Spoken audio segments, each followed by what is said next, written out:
Hi YouTube, how you going? Look at this. So we're here at the club, Piako Gliding Club in central North Island. And Mitch from Just Soaring has very kindly donated the Just Soaring simulator to our club. This might be a cunning ploy, so I make a video on it, which I'm happy to do because this thing is absolute rubbish. No, I'm joking, it's really good. The fit and finish of this thing is amazing. I'm really impressed. They have gone to a lot of effort and thought to put this whole package together. Comes with everything you need, including a joystick, rudder pedals, all the flight controls, including a tow release, brake lever, flap lever, undercarriage gear door, 3 buttons here for which you can configure to do whatever you want.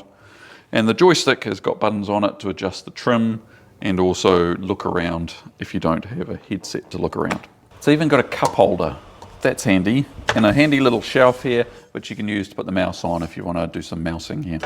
It's a really nice seat. Look at this, embroidered logo. You guys need to settle down a bit. This is nicer than my real glider. I'm a digger. So let's jump in, have a fly, see what it's like. Now I'm 6'4", so reasonably large, and this fits me comfortably. I'm pretty sure you can adjust the rudder pedals to move them forward and back. I don't actually know because I didn't install this thing. I was around down the South Island when this arrived, so we got some of the local youths to install it. So, question is, what is it like to fly? It's really good. Let's put the nose down, speed up. It's so similar to flying a real glider. What's awesome, the brake handle works just like the real thing. The blue handle works the brake in the simulator. Flaps, this is not a flap glider, so that's irrelevant. Undercarriage, that works. There it goes. Interestingly, that's around the other way. You can probably tweak that. To look around, you can use one of the buttons on the joystick here, and it's a button control. You can just swivel it left and right, and then you press it to jump home again. So you look up and down, left, right, whatever you want. Pull back, can't keep pulling back forever. Ah! I'm really impressed with all the handles and pedals. The flap lever in particular is lovely. It's notched, so you get your notched flap positions. I wish my real glider was this lovely. The brake is on a spring, so it always springs back, which is how most training gliders work. I'm not quite sure what those knobs are for. You can probably program them. And just here you've got your tow release handle, just like glider. And it makes a nice click noise when you pull that. Very nicely built, very solid, well engineered, well thought out. Love it. Look at these beautiful rudder pedals. Look at the engineering on that. Just lovely. So is it worth getting a flight simulator for your club? I think there's a number of areas where a simulator is really useful. The first is obviously it's way cheaper to sit in a simulator than it is to go fly a real plane. If a student is having trouble with a particular aspect of their flying, for example, maybe it's releasing from the tow plane and their procedure for doing that, or the circuit radio calls and things like that, you can practice all that as many times as you want until people are proficient in the simulator and save a fortune. Once you get rudder pedals and a joystick and get it calibrated nicely, the practice of coordination with your flying is actually useful. It's not quite, obviously, like a real one, but it's not far off. And you can certainly practice. If someone's over-ruddering or something like that, this might help with that kind of situation. Circuit training is obviously a little bit tricky with this thing because you can't look left and right easily unless you invest in a lot of money and a lot of graphics cards and a lot of big screens to wrap around. One of those extra wide screens would probably be quite useful for this. I was actually considering most computers can drive 2 screens reasonably easily. So if you were doing left-hand circuits, you could put another screen on your left here so you can have a view out your left window more easily. And you probably don't need one out the right as well. As soon as you want to drive more than 2 screens, I believe it gets a bit more tricky with graphics cards, or more expensive. You have to have 2 graphics cards, for example, unless you've got a card that can cope with 3 screens happily. So I think another aspect that is really useful is contest training. I did a bit of flying with Condor, the simulator we're using here, during one of our lockdowns, and we had races against lots of other people.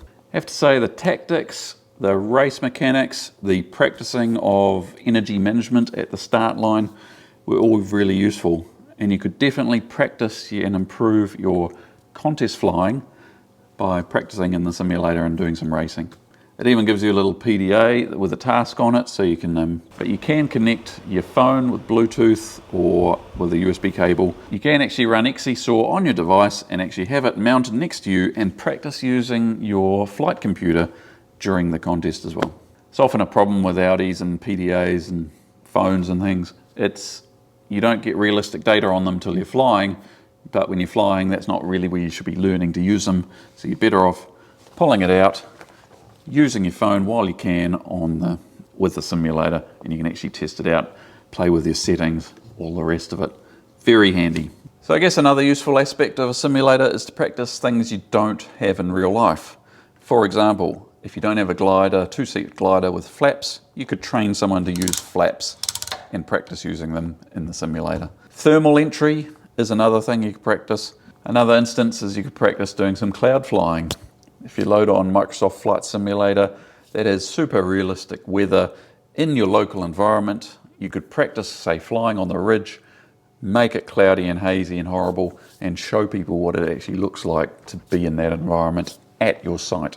Thermals are another aspect where Condor is really good. It tends to have cylindrical classic thermals, some of them weaker than others, but you can practice your thermal entry. We don't actually have sound on this computer, but you really do need sound so you get the Vario noise. But it means you can practice your thermal entry. So what are the downsides of a simulator? I think the main thing is just the feel isn't quite the same as a real glider. You know, the weight of the controls isn't quite the same, but this is getting about as close as you can get. And I love that you got a cup holder. We really should have cup holders in our gliders for all the drinking we do while we're flying. Just joking, don't drink and fly. Condor's also pretty good at practicing stalls and spins and non-standard maneuvers. I mean, basically any of the basic training you can cover in a simulator. So should your club get one, I'd say definitely yes. Check out the Just Soaring website for details about this particular simulator. Condor is the name of the app that I recommend for training. I'll include links in the description below so you can check them both out there. If you've got any questions or comments, put them in the comments below. In conclusion, get it, it's good. Okay, put myself over a Marima. Where's the airfield? Oh, I'm right over the airfield. So let's compare doing a circuit. Do our pre-landing checks, controls. No, wait, what do I do for landing? Straps tight, undercarriage down, flaps not applicable, brakes, check the air brakes are working, okay, they're working good. I practice doing a radio call, a Marima traffic, glider, golf, uniform papa, downwind, 09er, I happen to know it's out my left here, there it is. Whew. Now, what speed do I want to be for landing? Let's say 60 knots. Let's trim the glider for 60 knots. There's one thing, you don't get the feel of the trimmer. Oop, got a bit too slow there. Check the view again. That is quite good, being able to just do it out the left there. Going to turn it on to left base.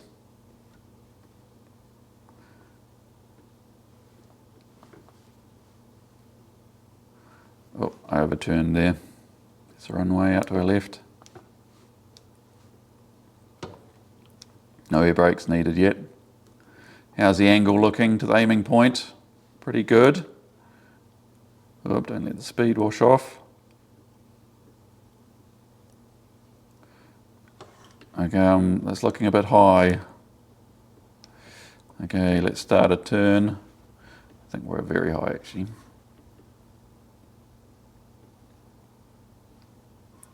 Oh no! More brake, more brake.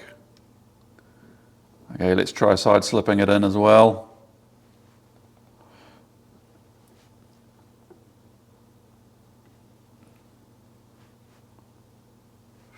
I balls that up with the altitudes, but anyway, we're coming down nice and fast. How's the speed? Bit fast, 160 knots.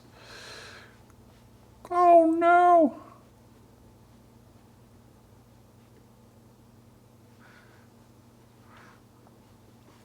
And flare. Full brake out. Keep the wings level.